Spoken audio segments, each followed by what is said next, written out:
Halo, selamat siang semua. Assalamualaikum warahmatullahi wabarakatuh. Oke, hari ini saya mohon maaf dulu belum bisa hadir secara langsung dan menyampaikan secara langsung materi untuk hari ini. Namun untuk hari ini kalian bisa silakan melihat video dari penyampaian dari apa yang kita sampaikan hari ini pada materi untuk matrikulasi pada hari ini, yaitu terkait tentang operating system. Nah, ketika kita berbicara tentang operating system, itu yang pasti kita tahu adalah apa sih OS gitu. Mungkin kalian sudah biasa tahu atau biasa sudah dengar dengan istilah OS, tapi operating system itu apa sebenarnya gitu. Nah, jadi ketika kita ngomong sebuah operating system, biasanya adalah sebuah software di mana software yang akan menjembatani nanti di sebuah komputer. Artinya, dia yang akan bisa dikatakan sebuah sistem yang akan menjembatani, yang akan menjadi perantara dari seluruh bahasa mesin yang ada dengan brainware yang sudah bekerja gitu. Jadi ibaratnya ketika kalau kita ngomongin sebuah operating system, di mana nanti sebenarnya operating system itu sebenarnya dia juga kategori software. Namun softwarenya dia berada di layer terbawah yang akan bertemu secara langsung dengan mesinnya. Nah, software-software yang lain yang biasanya kita temui itu kan adalah software-software yang biasanya kita tambahkan. Contohnya kalian menggunakan Microsoft Office Word untuk misalnya untuk mengetik, atau misalkan kalian membuka sebuah aplikasi, contoh kalian yang udah biasa nonton mungkin apa ya, atau misalkan dengerin musik menggunakan Spotify gitu ya, yang pakai application yang sudah diinstalkan. Nah, itu kan dia installkan di sana. Tapi operating system yang menjadi perantaranya itu terlebih dahulu. Nanti kalian akan ketemu dengan layer by layernya gitu. Nah, sistem operasi atau OS yang biasa digunakan itu ada banyak ya, karena biasanya bermula dari yang pertama kalau misalkan kita lihat dari jenis antarmukanya sendiri, itu yang pertama ada namanya CLI atau Command Line Interface, di mana sistem operasi ini sebenarnya dia adalah antarmuka yang digunakan untuk sistem operasi yang misalnya kita mengetikkan perintah gitu. Artinya kita menggunakan CLI ini umumnya biasanya untuk manajemen server atau misalkan jaringan atau programming, atau mungkin kalian biasa kalau misalkan lagi nonton-nonton film itu banyak kan yang kayak ala-ala hacker-hacker gitu ya. Yang kelihatan ada command prompt terus ketik. Nah, itu di sana istilahnya adalah CLI. Jadi artinya semuanya itu berdasarkan dengan command line. Kita ketikkan apa perintahnya, maka nanti akan keluar responnya seperti apa. Nah, selain itu, selain CLI, ada juga yang namanya GUI gitu ya, Graphical User Interface. Di mana kalau tadi command line semuanya kita bermain dengan komen-komen ya, pakai bahasa kata-kata semuanya. Tapi kalau kita di graphical user interface ini, kita menggunakan antarmuka yang lebih interaktif dengan menggunakan grafis visual. Jadi lebih terlihat, lebih bagus terlihatnya, lebih nyata. Ya tujuannya untuk memudahkan pengguna itu menggunakan sistem operasi gitu. Jadi lebih mudah kan. Kalau misalkan sekarang kalau kita bilang kalian lebih mudah mana? Lebih menggunakan yang kata-kata atau main klik-klik-klik? Nah, lebih enaknya kan main klik-klik ya. Jadi biasanya kalian tinggal buka ini, buka Start, Explorer, Windows, klik kanan, New Folder gitu ya. Artinya ada banyak cara yang sebenarnya bisa kita lakukan ketika kita mau mengoperasikan sebuah sistem operasi. Karena tujuannya adalah bagaimana caranya dia bisa memudahkan kita untuk menggunakan komputer. Biar lebih mudah lagi kita sebagai user bisa memberikan perintah atau memberikan komen-komen kepada si mesin yang notabene mesin nggak ngerti dengan bahasa kita. Kitalah yang berusaha bagaimana caranya biar, sistem operasi lah yang berusaha bagaimana caranya biar dia bisa mengerti dengan apa yang kita sampaikan. Sehingga ketika kalau misalkan kita sudah sampaikan, oh saya mau buka file ini, saya mau buka foto ini, maka tinggal kita double klik atau misalnya klik kanan open ya yang kita pilih, maka dia akan langsung terhubung ke sana dan dia akan secara langsung membuka aplikasinya. Kurang lebih seperti itu. Itu gambarannya ya. Perbedaannya kalau misalkan kita ngomongin command line sama yang GUI, itu bedanya. Nah, terus bagaimana sih sebenarnya cara kerjanya si sistem operasi sendiri gitu ya. Sistem operasi ini sebenarnya di dalam sistem komputer itu biasanya selalu kita pasangkan terlebih dahulu.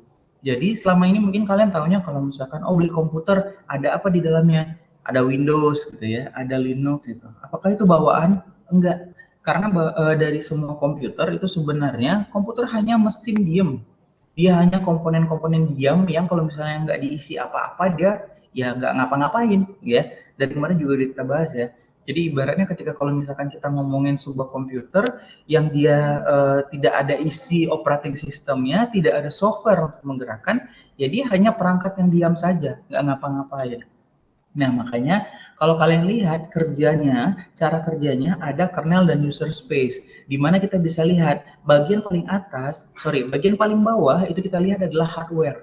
Jadi adalah perangkatnya nih, si hardware tadi. Perangkat-perangkat kita tadi ada motherboard, CPU, monitor, keyboard, mouse, dan sebagainya. Semuanya hanya benda diam kalau nggak diapa-apain. Nah, dengan adanya operating system, maka sebagai kernel, dia itu merupakan core dari softwarenya. Artinya perangkat lunak utama, software utama dari sebuah komputer. Karena tujuannya adalah dia yang nantinya yang akan bertindak untuk untuk berkomunikasi dengan hardware dan juga software-software aplikasi lainnya. Dia yang akan menjembatani, dia yang akan ngasih tahu, yang akan ke sana. Nah, di atasnya baru nanti akan ada libraries dan utilities dan juga ada application. Ini artinya adalah si user space, di mana user space ini adalah software-software lain yang biasanya terdiri dari berbagai macam. Ada libraries, ada utilities gitu ya, dan juga ada instruksi-instruksi standar sistem aplikasi lainnya. Di mana nantinya ketika aplikasi software dari yang digunakan sama pengguna itu dia bisa tinggal dilaksanakan, tinggal dijalankan saja.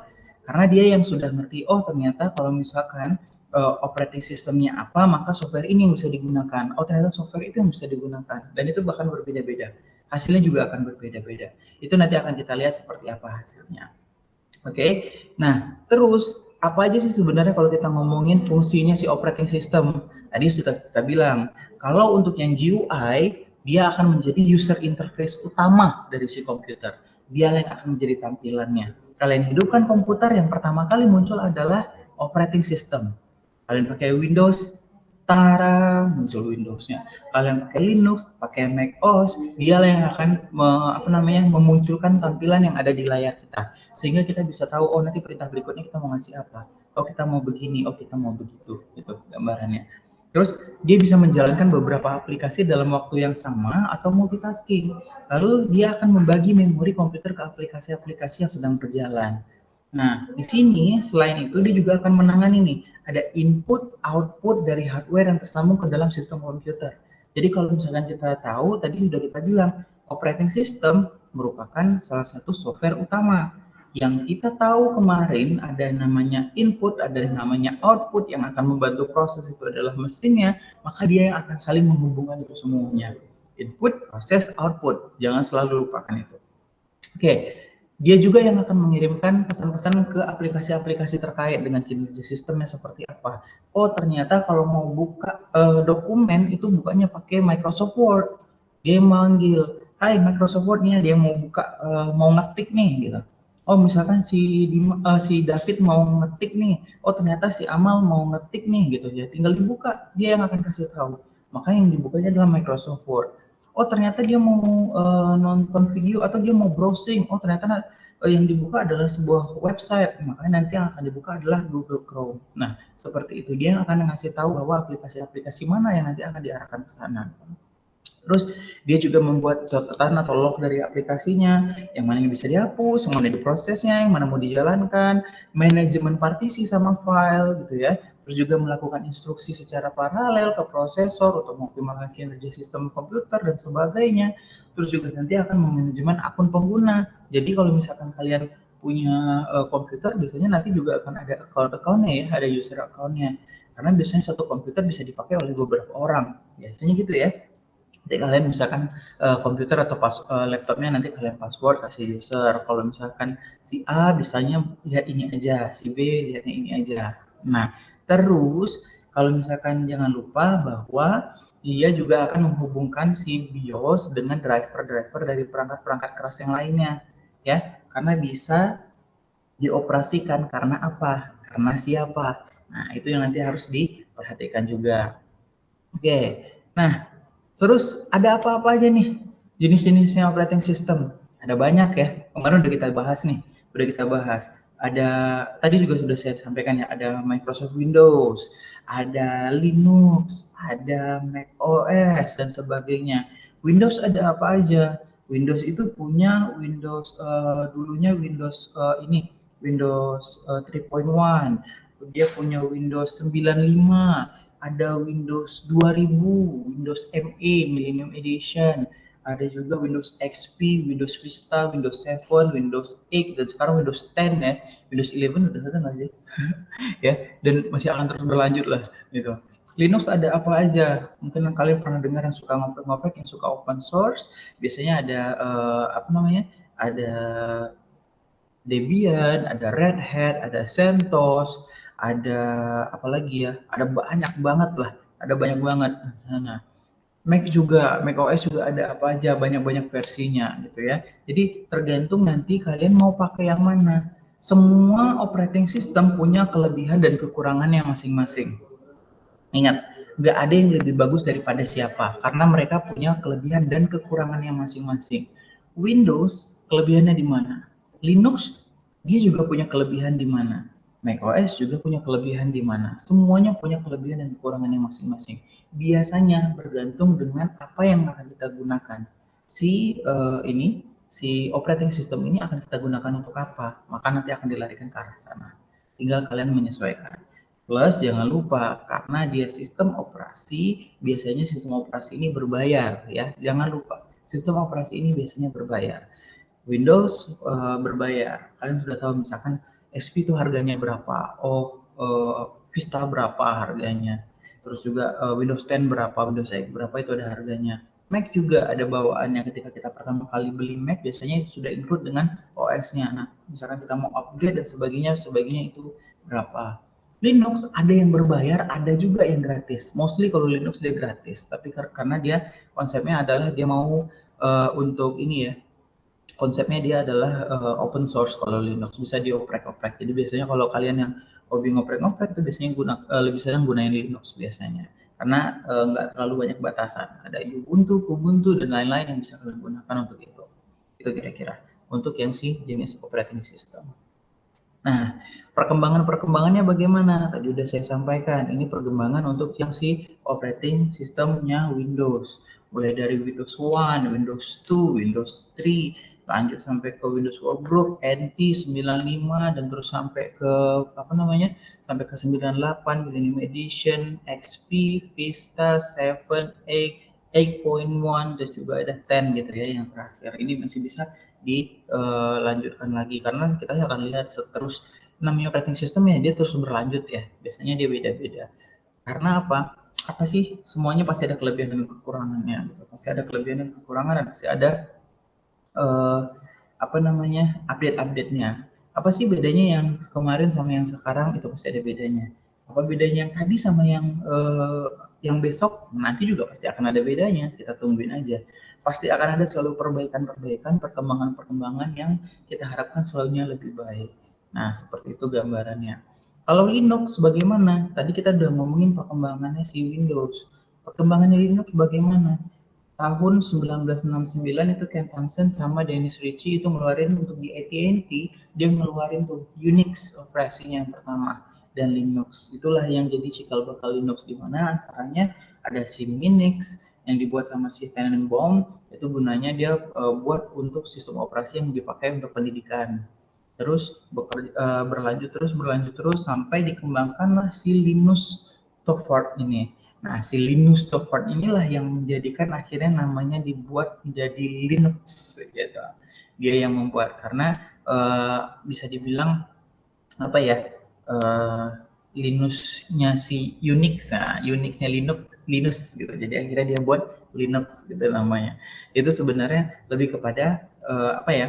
Kepada hasil temuannya dia sampai akhirnya digunakan sampai sekarang karena dia sudah mengembangkan itu sampai jadi sekarang ini sebuah perkembangan sistem operasi di Linux.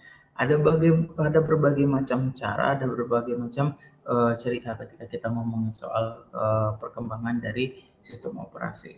macOS bagaimana? Ya dia juga punya perkembangannya sendiri. Setiap ini kalau misalkan kalian yang pakai MacBook ini begini, pakai MacBook Air begini, pakai MacBook Pro begini, ternyata OS-nya pakai yang ini, pakai yang itu, pakai yang ini, banyak banget semuanya yang kalian perkembangannya selalunya setiap tahun, setiap hari itu ada aja perkembangan yang terbaru. Dan kita bisa lihat nanti semoga ke depannya semakin baik, sistem operasi semakin baik, dan selalunya dapat membantu kita untuk menyelesaikan masalah-masalah tadi.